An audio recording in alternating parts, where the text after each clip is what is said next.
Anvils can be a bit intimidating. I think we've all come across the dreaded too expensive message, but let me tell you that this is the last time you'll ever see it because there's an extremely simple way to avoid it completely. Planning ahead.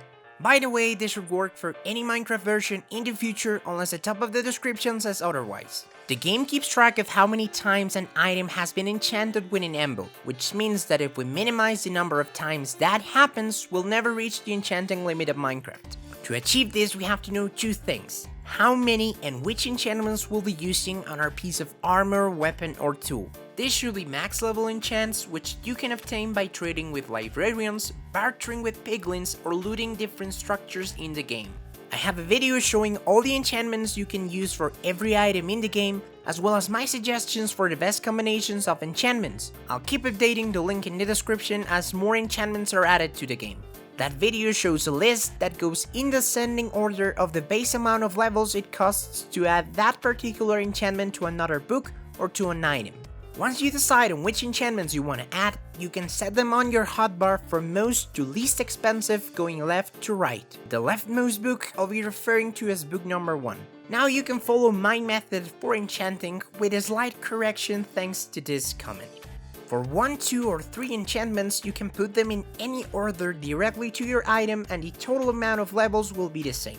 For 4 enchantments, it goes item plus book number 1, item plus book number 2, then book number 3 plus book number 4, and finally item plus the book you have remaining, which is book number 3 and book number 4 combined.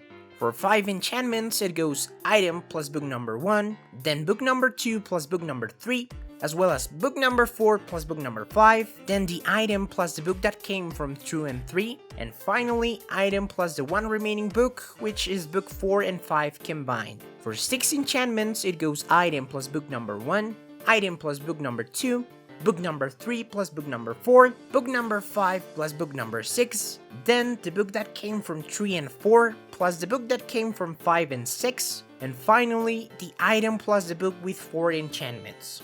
For 7 enchantments, it goes item plus book number 1, book number 2 plus book number 3, book number 4 plus book number 5, book number 6 plus book number 7, then the item plus the book that came from 2 and 3, then the book that came from 4 and 5 plus the book that came from 6 and 7, and finally the item plus this last book with 4 enchantments. This way you'll spend the least amount of levels for every fully enchanted item. If you found this video helpful, please consider liking and subscribing, and feel free to leave any doubts you have in the comments, as well as any suggestions for future guides you'd like me to make. My name is Wirdy, take care and goodbye!